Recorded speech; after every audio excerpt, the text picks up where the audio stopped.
So the video you're about to see is of a Ukrainian drone strike on a Russian oil refinery. And over the last few days, Ukraine has ramped up the strikes on various Russian targets, specifically oil refineries and oil storage. Over the night of the 31st to September 1st, and throughout the day of September 1st, Ukraine launched 158 drones across 16 regions, including Kursk, Bryansk, Voronezh, Belgorod, and they even struck inside of Moscow.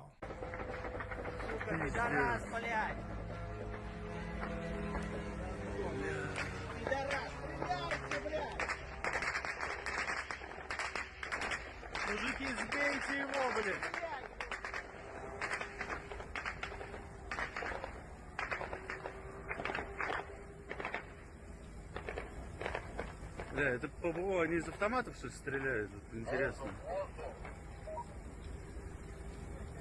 Бать, пошел вниз. Ебать. Блядь. Ничего себе. Вот это перелет. So as you can see, it was a slow-moving, propeller-driven suicide drone, and it struck the refinery. You could hear people shooting at it, but those were not air defenses. Those were just machine guns. Those were just rifles. They weren't any kind of anti-aircraft guns. Here is a separate angle of that same strike.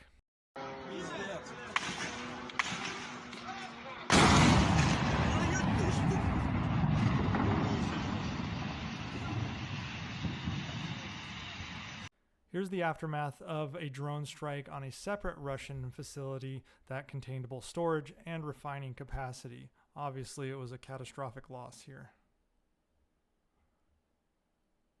Now, the Russian authorities, including the mayor of Moscow, claim that their air defenses were largely effective, shooting down drones near the critical infrastructure, such as the oil refinery in Kapotnya. However, they also reported a fire at that refinery. So it seems like, once again, they're downplaying these as just normal gas flares or fires that were not caused by the war in Ukraine.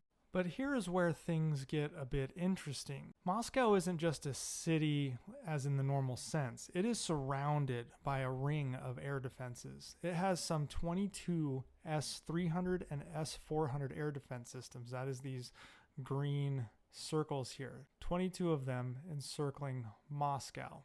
On top of that, they have at least 9 Pantsir S-1 and S-2 systems that were recently deployed to the tops of buildings in Moscow.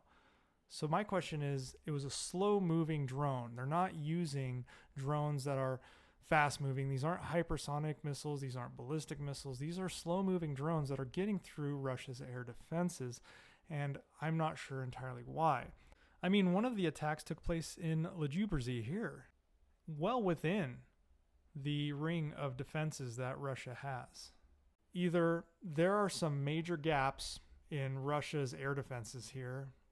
Some of these don't work. Maybe it's user error. I don't know. Or Ukraine is showing the capability and willingness to use these drones deep inside Russian territory, potentially inside the circle of air defenses. Regardless, the implications here are clear. Ukraine is demonstrating that it can reach targets far beyond the front lines, and Russia may need to reassess the effectiveness of its defenses. As Ukraine continues to develop its domestic drone capability, this is going to become more and more problematic for Russia, and we're likely going to see more Russian infrastructure, especially in their energy sector, destroyed.